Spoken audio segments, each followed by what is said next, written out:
ही dry मिरची, हे तीळ, हे उडदाची डाळ सोला, ही तुरीची डाळ,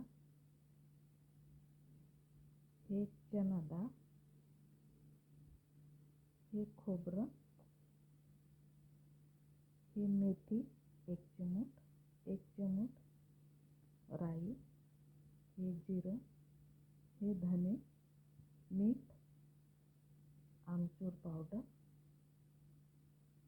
सुक्के हे सगळे मीठ आणि आमचूर पावडर सोडून हे सगळे स्पेशल सुके भाजून घेते तव्यावर आणि नंतर याची मिक्सरमधून पावडर बनवते आणि हे चटणी याच्यात थोडं लिंबू पिळते. मग ही चटणी पावडर फॉर्ममध्ये डोशावर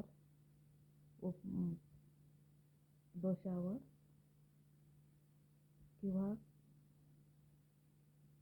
पोळीसोबतही साईडने कोरडी चटणी म्हणून देते. ही तामिळमधली चटणी आहे फेमस.